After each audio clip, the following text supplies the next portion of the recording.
holy. We are. Thank you for this day, Spirit. Thank you for this day. Thank you. Why don't you stand up and sing? Spirit, thank you for this day, this healing, this healing, this healing day, this healing, this healing, this healing day. Sing that again. Thank you for this day, Spirit. Thank you for this day. Thank you for this day, Spirit. Thank you for this day. This healing, this healing, this healing day. This healing, this healing, this healing day. Why don't you greet somebody next to you? Give them a big hug. Welcome to Center for Spiritual Living, Parker. Yay. My name is David Howard, and I have the privilege of being here in this beautiful, loving community. And speaking of that, as we start today, I want you all to just hug each other. That feels wonderful. I want to acknowledge something today. Leslie McKinnon created our beautiful altar today, so thank you for that. And she told me this morning that the little figures here have little angel wings on them, and they're painted different colors, and they're looking at each other in acknowledgement. Sort of like saying, I behold the Christ in you, or namaste, or however you might want to say that. So I think it's a beautiful representation of how we come together in that awareness of seeing each other and feeling the energy of each other. So I know you've already greeted each other, but I'm going to invite you to stand and turn to your neighbor and either say namaste or I behold the Christ in you, whatever feels good to you this morning.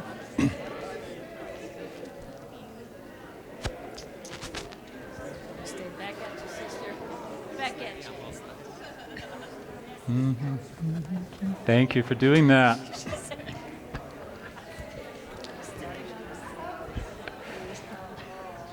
Thank you all for doing that. I also want to let you know that Leslie has created some affirmation cards. Feel free to take one with you. There will also be some in the offering baskets as they come around, so please feel free to take one as you leave today. I also want to welcome Ryan Barnett back this morning. Thank you, Ryan, for being here. And all of the band members, thank you all for being here today. Yeah, all of you, thank you so much. So a couple other things I want to make you aware of.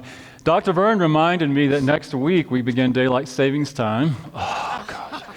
So you will all need to set your clocks forward or you'll be late for service next week. I won't be here next week. I'm going to be out of town next week, so I'll be in Texas. Where am I going to be? In Oklahoma next week. So in men's and women's ministries meet next week after service. If you'd like to stick around and be a part of that, please feel free and welcome to do that. The following week, March 17th, we have a very special guest, Reverend Ariana Platten from, she was a Unity minister. She is a Unity minister, but she was in Colorado Springs for many years. She's going to be here as our guest speaker.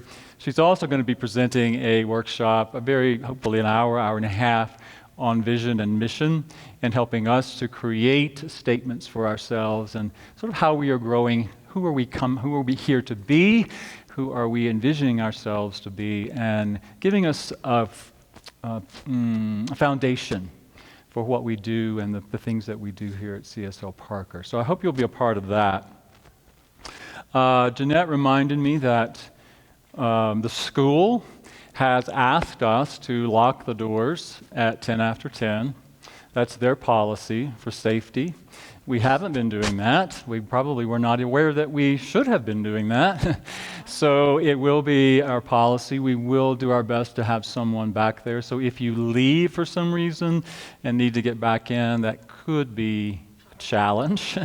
So just be aware of that. And again, we'll try to be sure we have someone back there or paying attention so that you can get back in. Or if you get here late or something, you can get in and be part of the service. So again, that's the school policy, so we want to honor that and respect their policy.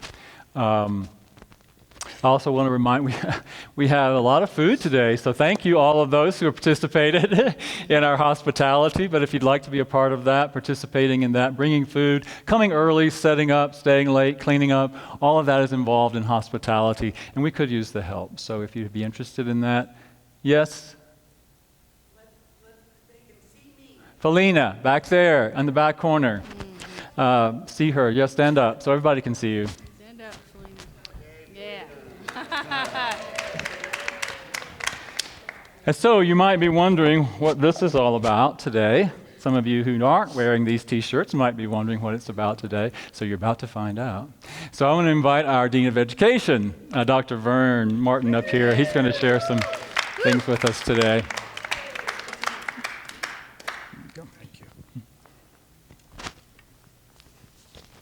It is graduation Sunday. So I am absolutely thrilled. I have a whole pile of graduation certificates, and some of the individuals have the shirts that Reverend David modeled for you. It says, "Follow the path within," and that shirt became sort of a symbol for our class on prayer. And what we discovered in this class is that many of us have learned to pray by rote. And our class journey was about shifting into a space of heart and praying from our hearts in a way that maybe we've never prayed before. So the following individuals I'm going to call forth, and I just like you to form a line over here to my left, your right, and here we go. Luann Hillesland. Congratulations. Joe Albers.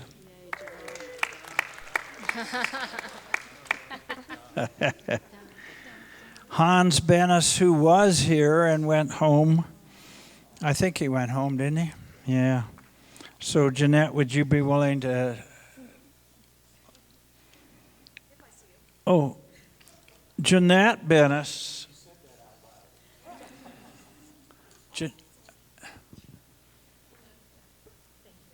You're welcome. Congratulations. Cliff Crane.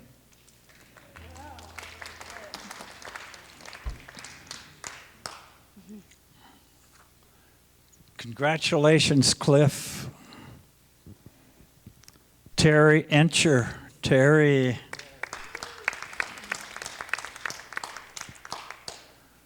Congratulations, Terry. Liz Hannigan.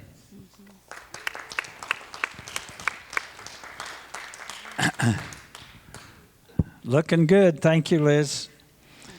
Sharon Jones. Sharon, congratulations.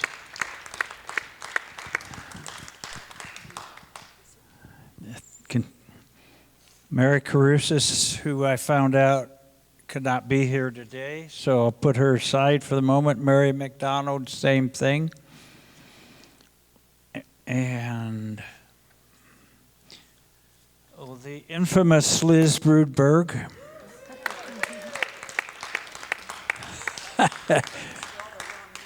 And Liz designed the graduation certificate, so... Then there was Clydine, who is not able to be with us. Sissy, congratulations.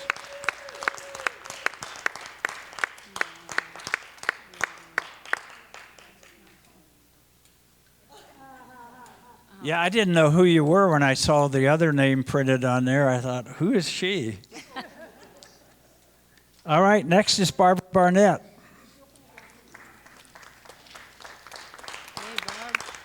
Congratulations, Barbara. Kathleen Daly, who is with our youth, I believe, at the moment, so we'll get that to her afterwards. Jennifer Drybrad, congratulations. Bob Duvall.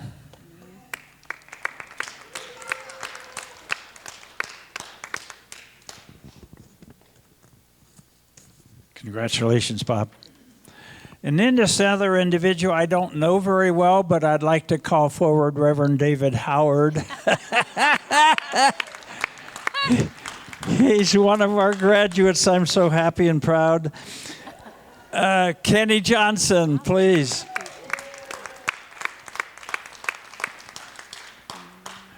Congratulations, Kenny. Shirley Loong.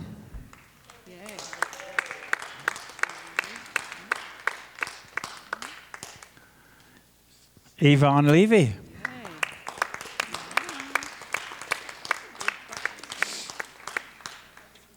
Congratulations. Janet McGinty.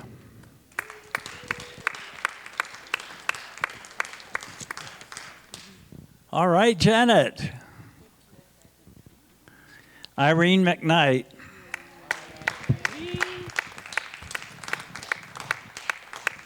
Congratulations, Irene. You can stand wherever you want.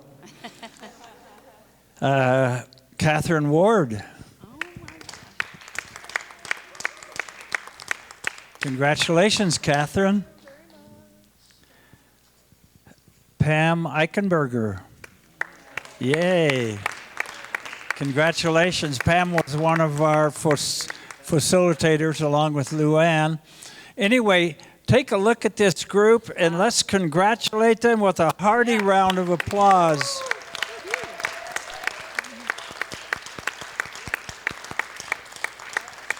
I'm just so proud of all of you, and that was quite a journey, wasn't it? Yeah. Well, anyway, thank you. You may be seated. Where's your certificate? Well, I can't tell.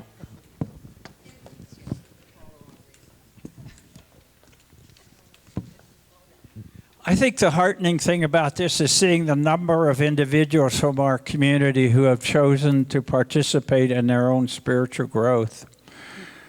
The next class is a class called Spiritual Facilitation.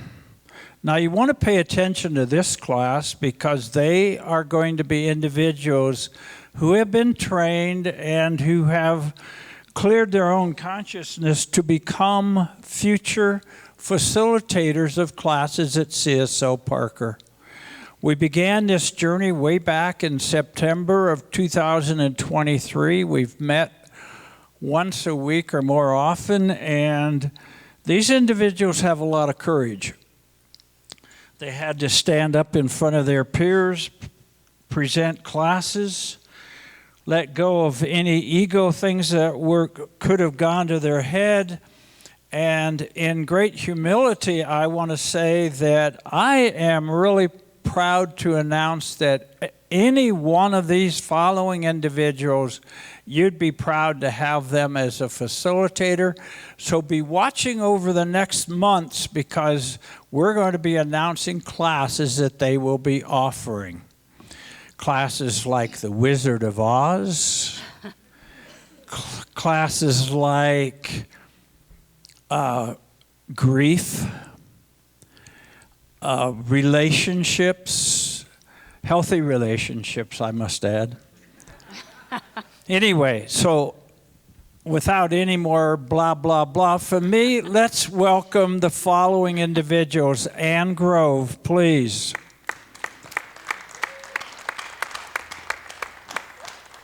A huge dose of congratulations to you.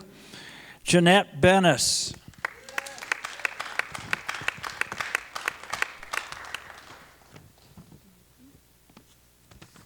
Congratulations, Jeanette. Yvonne Levy.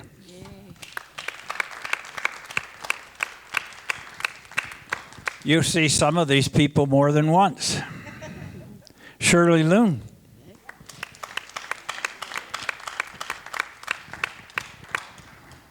Congratulations, Shirley.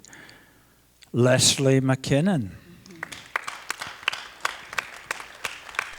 A brand new to Parker practitioner, and she jumped right in the deep end of the pool and is ready to go and has done a great job. Joe Albers. Joe, congratulations. And Pam Eichenberger again. Congratulations, Pam. Carolyn Richardson.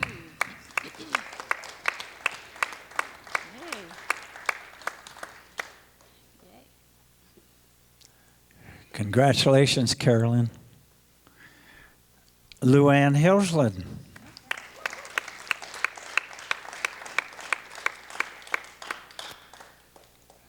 I hope I have everybody. I do. Okay. These are our future facilitators at CSO Parker. Let's congratulate them.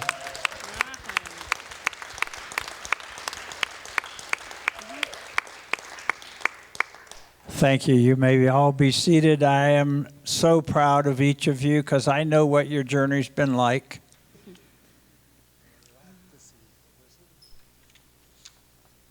Reverend David, that's it for our graduates. And so now are we ready for Luann to do the reading?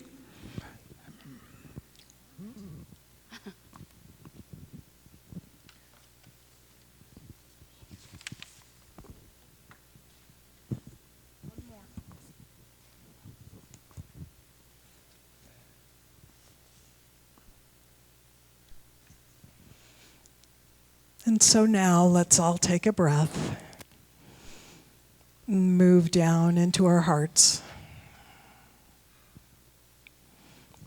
The reading today comes from The Power of Imagination, the Neville Goddard Treasury. If you haven't read him, it's really quite amazing. When Jesus discovered his consciousness to be this wonderful law of self-government, he declared, "And now I sanctify myself that they," meaning you, "also might be sanctified through the truth." He knew that consciousness was the only reality, that things objectified were nothing more than different states of consciousness. Jesus warned his followers to seek first the kingdom of heaven, that state of consciousness that would produce the thing desired. And all things would be added to them. He also stated, "I am the truth," meaning that he knew that each of our consciousness was the truth, or the cause of all that we see in our world.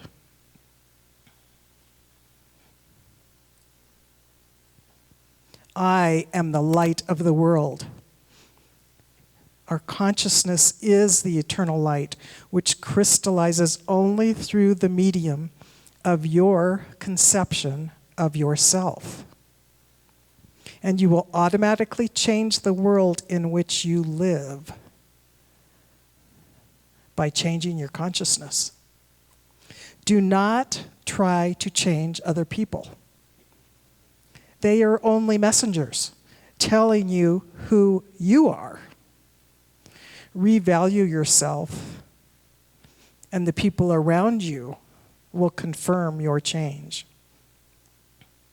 Now you will realize why Jesus sanctified himself instead of others. Why to the pure all things are pure. Why in Christ Jesus, which means the awakened consciousness, there is no condemnation. Awake from the sleep of condemnation and prove the principle of life. Stop not only your judgment of others, but condemnation of yourself. Stop asking whether or not you are worthy or unworthy to claim yourself to be that which you desire to be. You were only condemned by the world as you condemn yourself. In Revelations, it is recorded that a new heaven and a new earth shall appear. John, shown this vision, was told to write, "It is done." Heaven is your consciousness, and earth its solidified state. Therefore, accept as did John, it is done.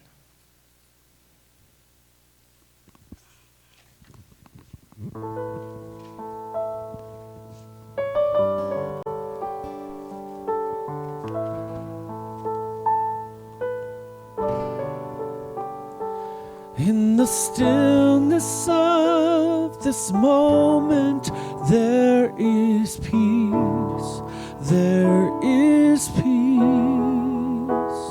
And in the stillness of this moment, there is peace. There is peace. So I rest and trust and breathe and know that in the stillness of this moment there is peace.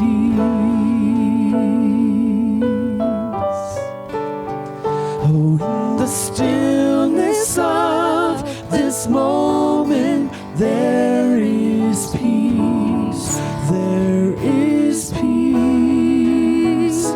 In the stillness of this moment, there is peace. There is peace.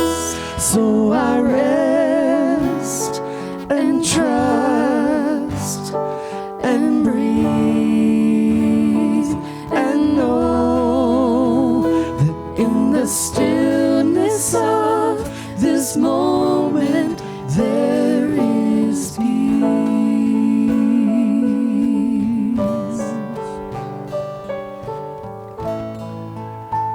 So as we take this opportunity to settle in, to still our minds, still our bodies,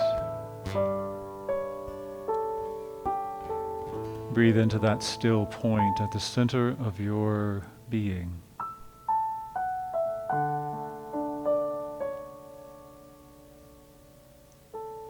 As we breathe into the stillness, we open ourselves up to what is moving within us. As the scripture says, be still and know that I am God. Be still and know that I am. Be still and know I. Be still. Be. And in that stillness, we open to the realization of the beingness that is living us, breathing us, thinking us into being. That we be the very essence of that light that Jesus spoke of. You are the light of the world. You are the light of the world. And in the stillness, we remember that truth. In the stillness, we awaken to that truth more fully and completely. In the stillness, we embody that truth. And from that stillness, we know that we be that truth.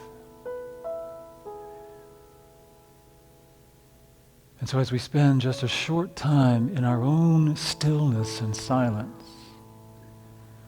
invite that beingness to reveal itself more fully and completely in the stillness, in the silence of your own heart.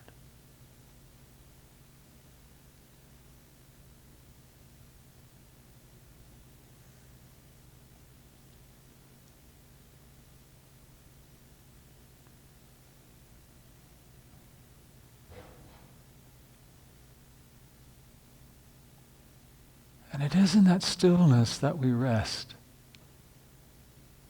And we trust. And we breathe. And we know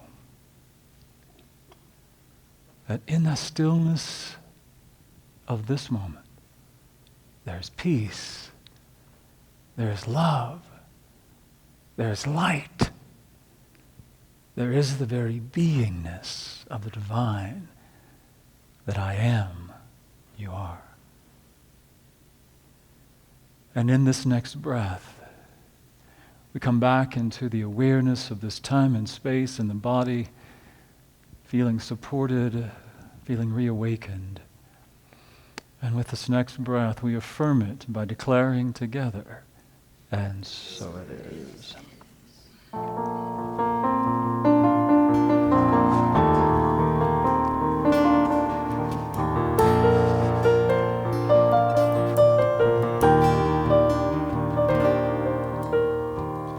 I see the state of the world and it grieves me. I hear the cries of the broken from the rich and the poor. I smell the fear of disease all around me. And I feel responsible now that I've seen, because we all were born to live for more than this, more than this. So I want to love like you loved, love like you loved. Help me love others the way that you love me. Yes, I want to love like you loved, love like you loved. Help me love others the way that you love me, the way that you love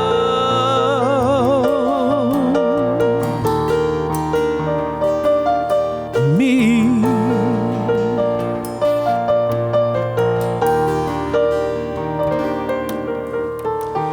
I've held the children unseen and they move me. I've wondered what I can do to improve 1,000 lives. I feel the absence of love and it scares me. I feel responsible now that I've seen, because we all were born to live for more than this, so much more than this. So I want to love like you loved, love like you loved. I want to love others the way that you love me. Yes, I want to love like you love, love like you loved. Help me love others the way that you love me, the way that you loved.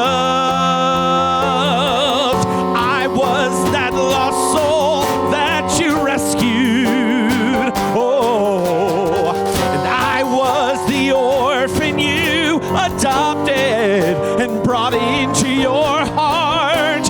I was acquainted with the hopelessness of living in the streets. That was me.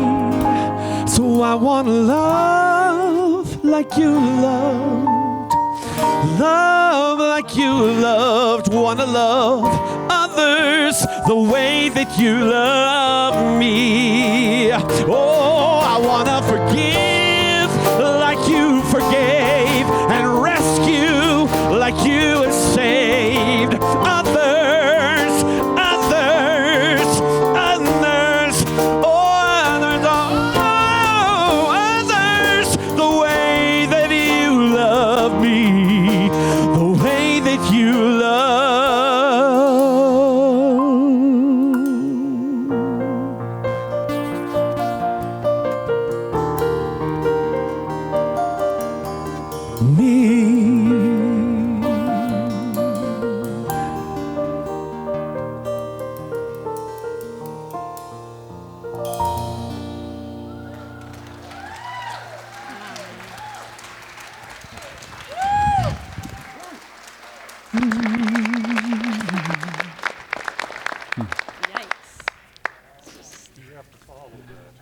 I know, I just thought that myself. I have to follow that, so maybe I should just sit back down.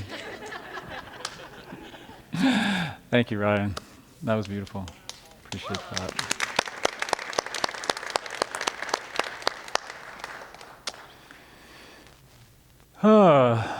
So,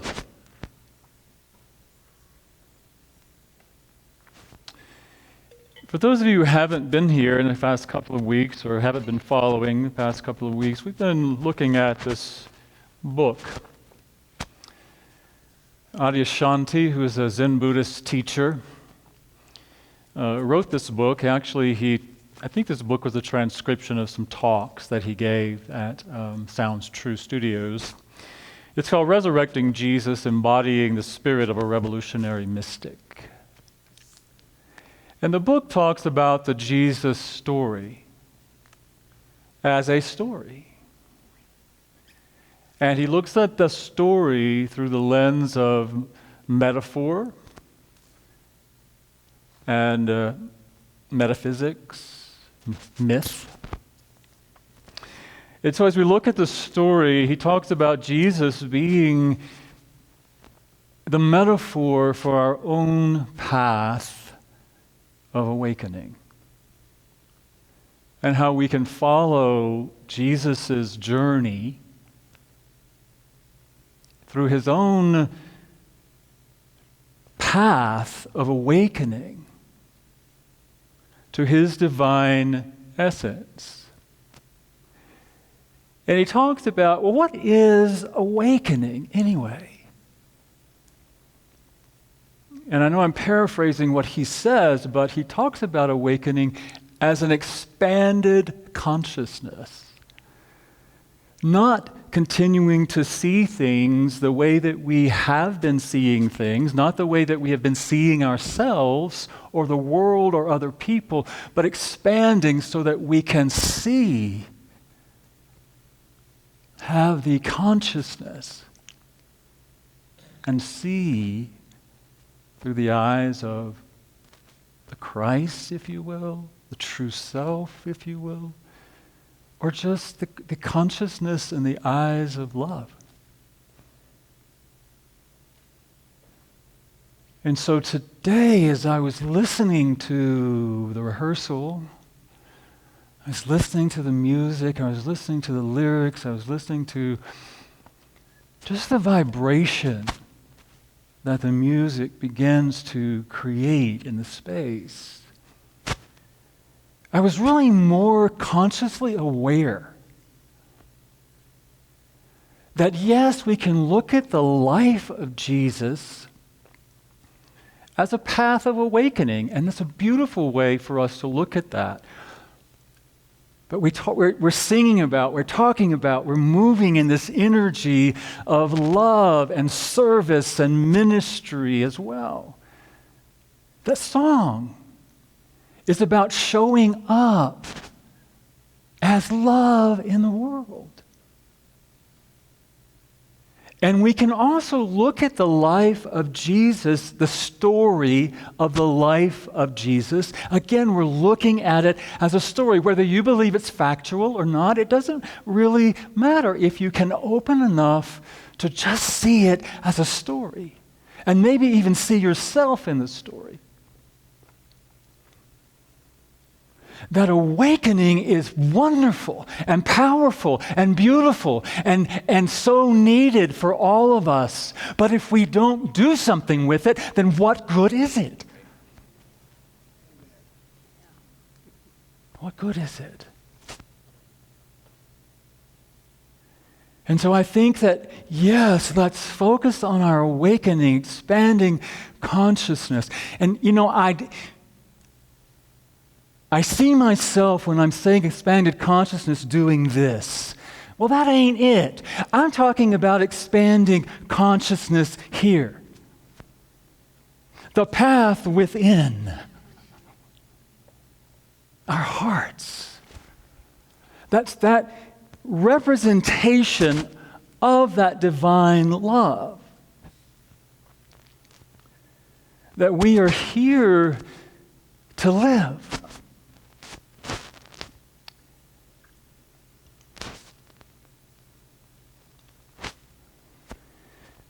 So,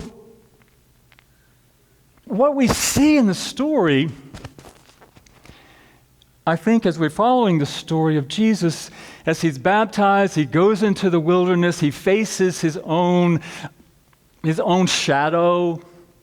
He comes out of the wilderness into the unknown. Now, remember, I asked you last week to recognize if you're reading the story as a story, you don't know what's going to happen. You don't know the ending. Can we let go of knowing the ending of the story and just kind of be in the story? So Jesus comes out of the wilderness where he doesn't know what's going to happen. It's the unknown. So then what does he do? He begins to gather those around him. He became known as his disciples, or the inner circle, which was very common practice for those who are awakened teachers and masters in the Eastern tradition and other traditions to gather initiates, so to speak, to teach and for them to learn and for them to grow and for them to then become awakened and expressing and teaching and healing and all the things that go along with that. So he begins to gather these initiates, disciples. And I want to introduce you to something that's not in this book, but it's something that comes from the unity tradition, which is what I was steeped in for many years. And it is Charles Fillmore, the co-founder of Unity, talks about what he calls the 12 powers. And what he does is associate each of the disciples with one of these 12 powers. So Jesus, metaphorically, metaphysically, if we look at it from that perspective, is calling to him these qualities, these abilities, these faculties that he will need in his journey, just like you and I do. All of these faculties, all of these so-called 12 powers, are faculties or abilities that we all have. They're a part of who we are. We just haven't necessarily cultivated them, trained them, educated them, using them in a way to serve love, to serve our ministry. But we can. And that's what I feel like is the gift of this idea of the 12 powers that Charles Fillmore came up with. Now, let me just say, he didn't come up with it all by himself. Charles Fillmore was a great student of other traditions, just like Ernest Holmes was a great student of other traditions. And so the 12 powers can be related in some ways to the chakras. It can be related to the tree of life in the Jewish tradition. Many other things that come out of different traditions. But he begins to call these powers. I'm not going to go through all 12 of them. Don't worry. Don't worry. But when you look at the story of Jesus, he first encounters Andrew, which, according to Charles Fillmore, represents the quality of strength. Now, don't we all need strength on this journey? And wonderful Linda Martella Whitsitt, who's also a Unity minister, was the head of the Silent Unity prayer ministry for many years. She wrote this book called Divine Audacity. Don't you love that? Do we have the audacity to claim our divinity? Do we have the audacity to claim that we are the light of the world? And do we have the audacity to be it? Yeah, to be it, to live it. And I think in some ways it does take a level of audacity. I want you to stand up right now. If you're willing and able to do that, and I want you to proclaim out loud with the most audacious voice you can, I am the light of the world. Say it together. I am the light of the world. All right. Thank you. Claim it. Own it. Be it. So do we have the audacity? And the audacity to claim that we have these powers or these abilities that we can train up like Jesus trained the disciples, taught the disciples, cultivate these qualities within us so that we can more fully and completely live love, live as an example of the Christ, the truth, the love, the light in human form. So let's talk about strength just for a moment. And Linda says that strength really has three aspects, if I can remember them. Stability, courage, and tenacity. Stability, courage, and tenacity. So if we are intentional about living the truth, living love, being the very example of that in the world, I believe that stability is required. And what I mean by that is that we have to be grounded in spirit. It has to be like a tree that has its roots deeply grounded in spirit. I thought of the song, like a tree planted by the water, I will not be moved. I shall not be moved. No matter what winds blow, no matter what comes into my life, no matter what happens in the world around me, all the swirling activity of life, I am deeply stable and grounded in the truth. And so I can sway, I can bend, I can move. And I'm grounded in that. It also takes courage. And what I love is somebody shared with me once, I'm not sure it's exactly the way it works, but somebody shared with me once that the sign for in American language for courage is this. And the way I see that is living from the heart, pulling energy from the heart, living love. You know, the Latin, courage comes from the Latin cur, which means heart. Living from the heart, living from love. And am I willing to live from love? Am I willing to stand in the truth no matter what I'm faced with? No matter what I'm faced with. One of my favorite stories in the Jesus story is when the woman who's caught in adultery is brought to him, and they're ready to stone her. And they ask Jesus, well, what do you think we should do with her? And so Jesus just gets down in the sand, and he's just not looking at her, he's not looking at those men, and he's just, I think what he's doing, I like to think what he's doing is grounding himself in the truth, in spirit, in the divine. And then he summons the courage to say, you who are without sin, you cast the first stone. Now, if you know anything about what's going on around the Sadducees, the Pharisees, the priests, that took courage. Courage for him to stand in the face of that. So where are we in that? Where are we willing to speak our truth, to stand in the truth,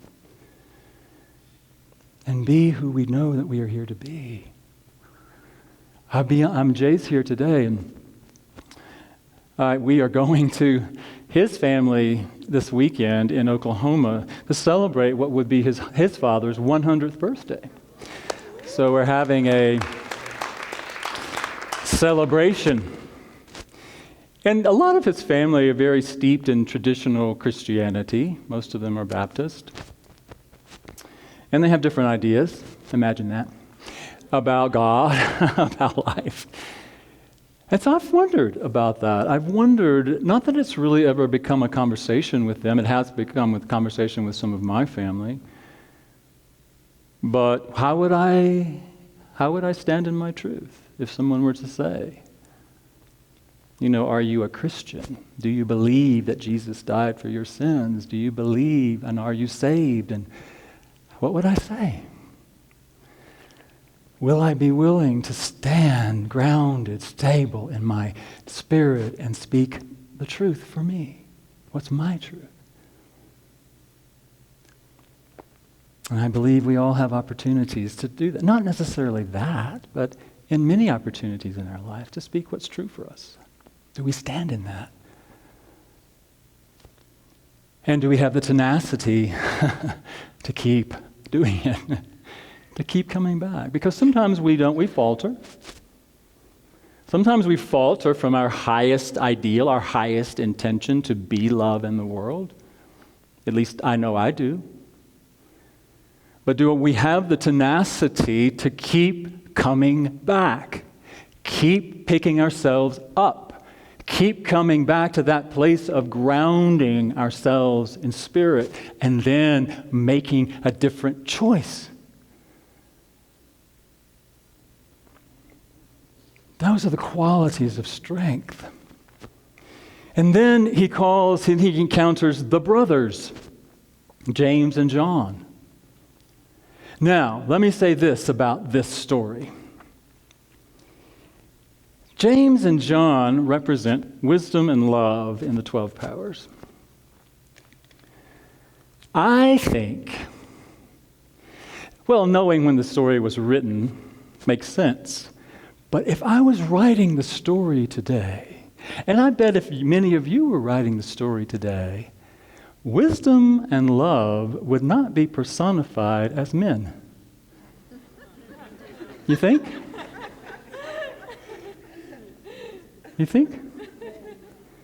If we were writing the story today, I think both of those would not be brothers, they'd be sisters.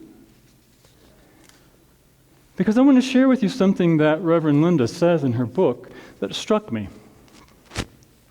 She says, in Judeo-Christian traditions, wisdom is of such importance that it has been personified. The Hebrew word for wisdom is chokmah. I hope I'm probably not saying that right, but chokmah. Related in feminine terms through Hebrew wisdom literature, from Proverbs 7, say to wisdom, you are my sister. Or from Proverbs 8, for wisdom is better than jewels, and all that you may desire cannot compare with her. In Greek, Sophia is the personification of wisdom.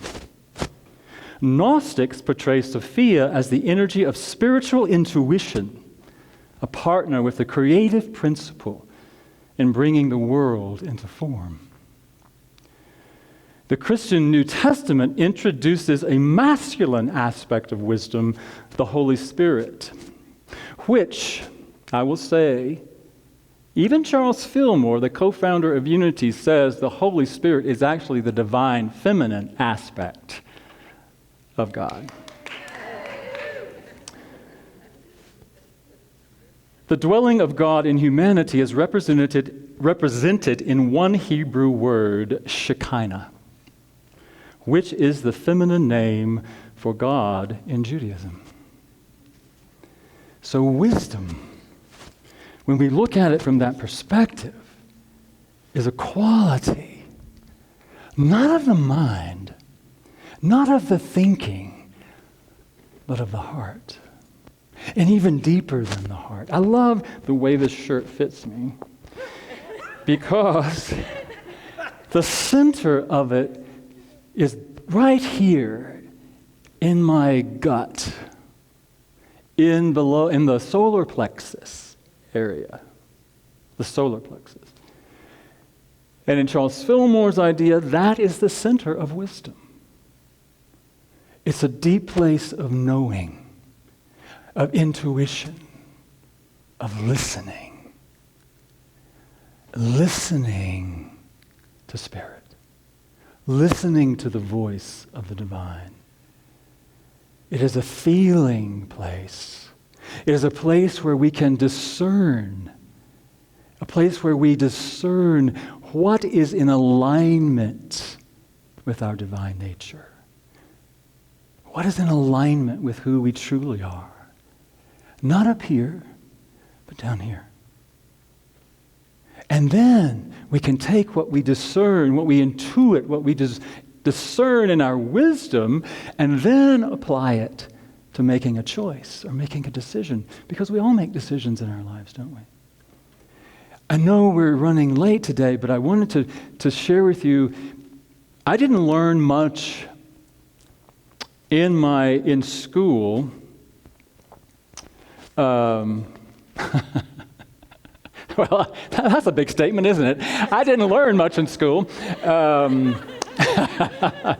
And now I'm having a brain fart.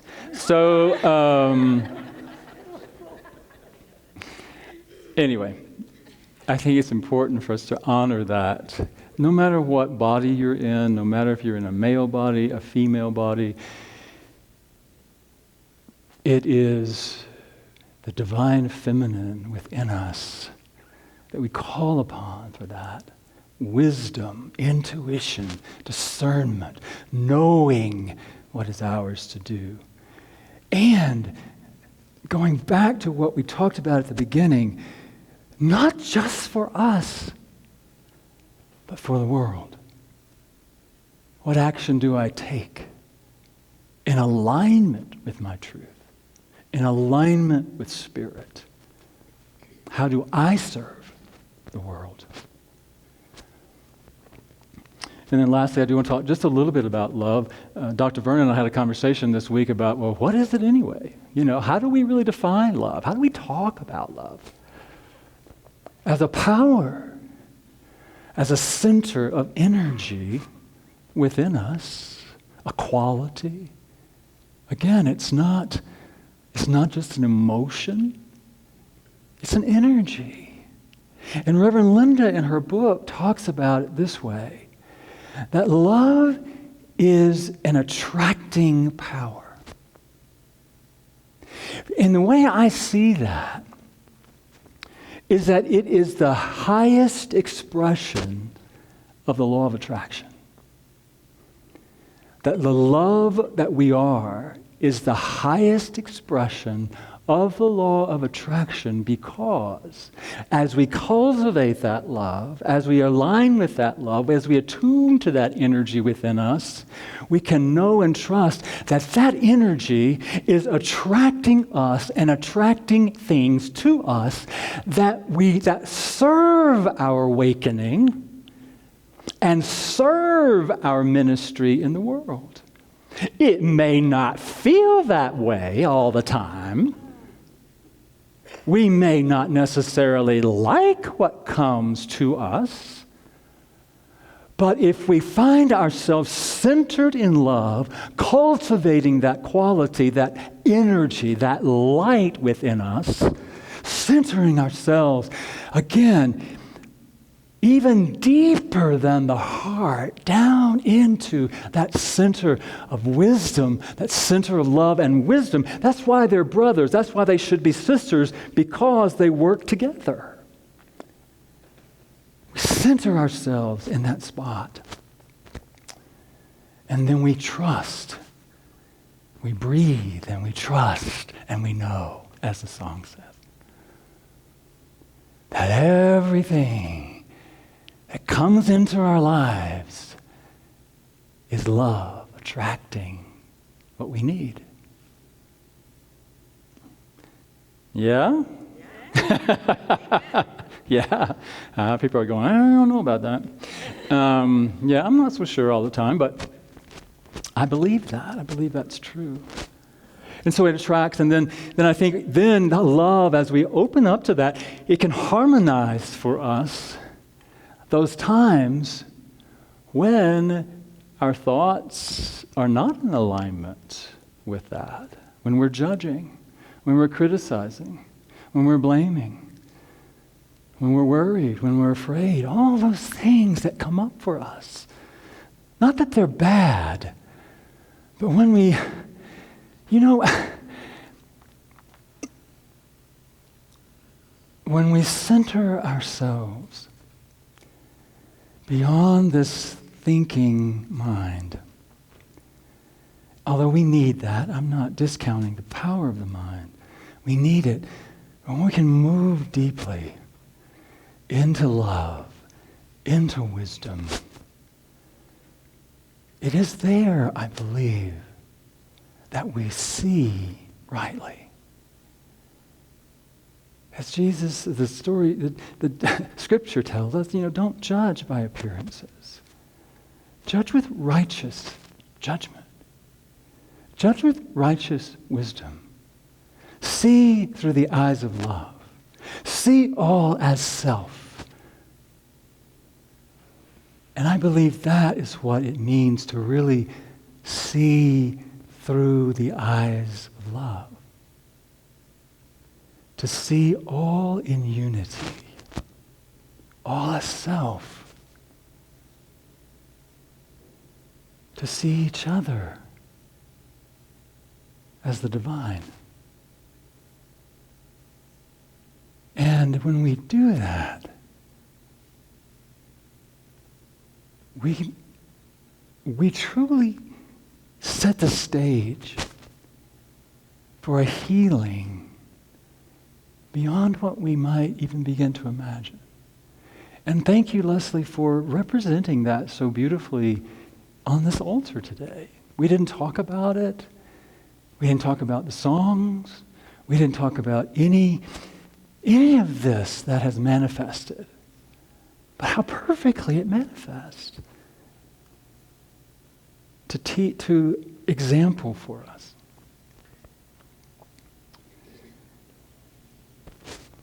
So again, I'm not going to go into all 12 powers, but if you're interested, I'd recommend this book called Divine Audacity. It is about cultivating those powers within us, those qualities. How do we do that? How do we live that part of the story, looking at it from a metaphysical perspective, a metaphorical perspective? Not just as the story of awakening, but as a story of being, engaging from that state of awakened self. Strength and wisdom and love. And just one more thing that he says in the book. I just read it this morning. And he talks about faith as another one of those powers that Peter represents, by the way. He talks about it in this book as just an opening, a release of control, the need to control, and an opening to the divine. And when I think about opening to the divine, I think about this opening in our hearts to the unity, to the love, to the oneness of all creation. And as Jesus said many times in the story, it's your faith, your opening, your willingness to let go of control that makes you whole, that helps you to remember your wholeness in body, in mind, in spirit, in all aspects. So in the story, I'm going to wrap it up.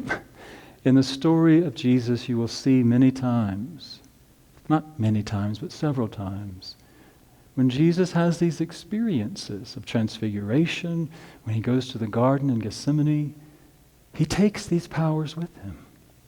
He takes these disciples with him. He takes strength and love and wisdom and faith. They are his companions on the journey, especially in those times that seem a little bit challenging. So I invite you this week, as you think about that, to think about how you can cultivate strength and wisdom and love and faith in your own life. Not just in the times of struggle, but in everyday life. Because that's where we really live it, or not. So thank you for today. Thank you for today. Thank you for today. Thank you all for today. So let's take a moment and breathe into that place. And as you breathe, I want to invite you to allow the breath to be your focus. To allow the breath to bring your awareness into your heart space. And allow your breath to move your awareness below, beneath the heart space, into that solar plexus area where you connect with that divine energy, the feminine energy, the Shekinah, the Holy Spirit, Sophia, the wisdom, the intuition, and listen. And ignite that power of wisdom, discernment, knowing. And as you breathe that energy up into your heart, combine that with the energy of love and attraction and harmony and unity. And as you allow that energy to intertwine, to blend together, then you call upon that energy of strength to ground you in that awareness, to move forward each moment, each step with courage and tenacity, to live that wisdom, to live love, to be the very essence of that in every moment, with every breath, with every thought, with every word, with every action.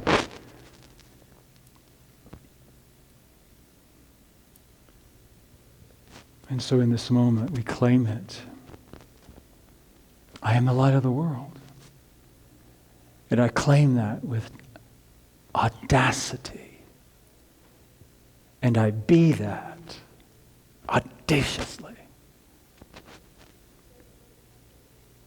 And so we allow that to be because we know it is already so. And together let us proclaim. And so it is. All right. Let's just say that one more time. I am the light of the world. I am the light of the world. And so it is.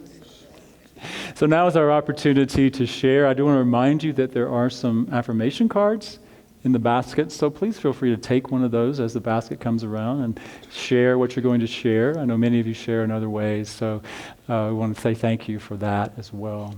So if you're going to share this morning, hold it in your hands. If you've already shared, just imagine that you're holding it, sharing it through your love, because we know that every gift that you give is an expression of the love that you receive.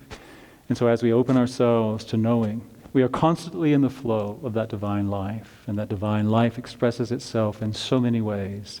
And these financial gifts are simply one way in which that divine life moves in us, through us, as us, and we are grateful. And together let us say, and so it is.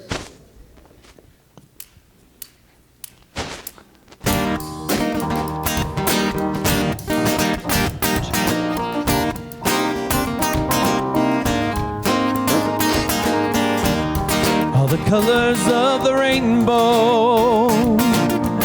all the voices of the wind, every hand that reaches out to find where love begins, every word of every story, every star in every sky, every corner of creation lives to testify.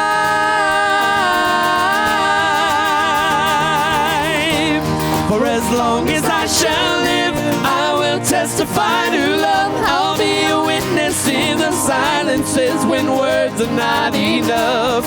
With every breath I take, I will give thanks to God above. For as long as I shall live, I will testify to love.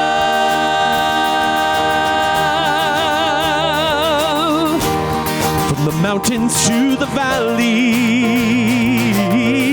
from the rivers to the sea. Every hand that reaches out, every hand that reaches out to offer peace, every simple act of mercy, and every step to kingdom come. All the hope in every heart will speak what love has done.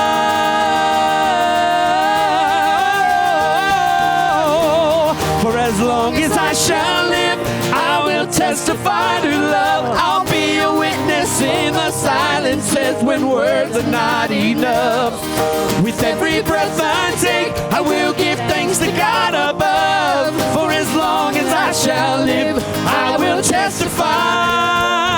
For as long as I shall live, I will testify to love. I'll be a witness in the silences when words are not enough.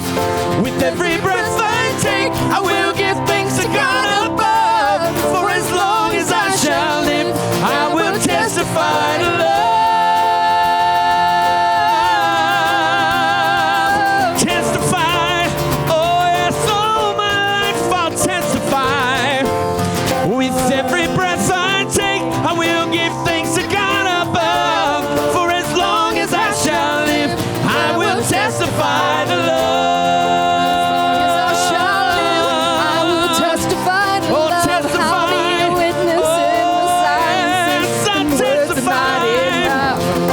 Every breath I take, I will give thanks to God above. For as long as I shall live, I will testify to love.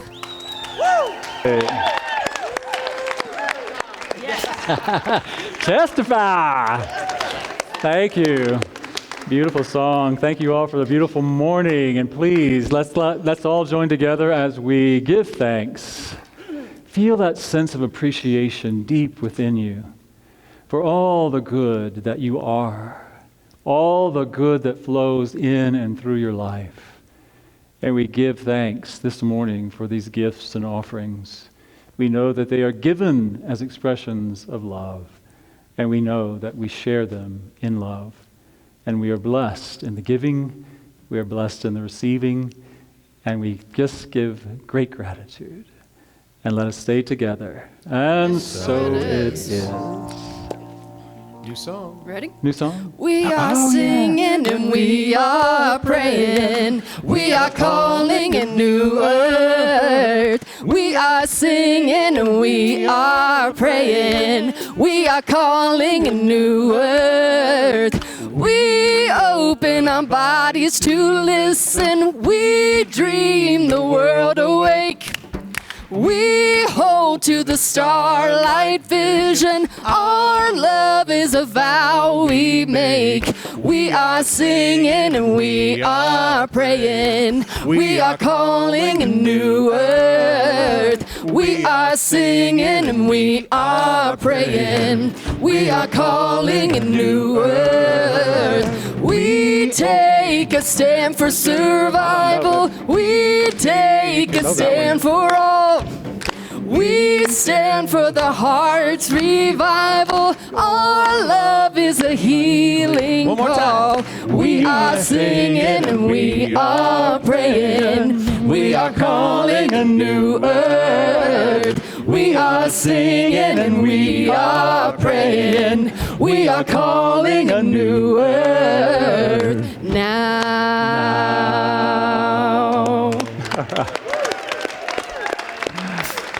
All right, so let us claim that for ourselves this week. We open our bodies to listen. We dream the world awake. We hold to the vision. Our love is a vow that we make. And so as we move out into this week, let us continually to make that vow, to be love in the world and to serve that love in all that we are, and to know that we are the light of the world. And so it is. So it is.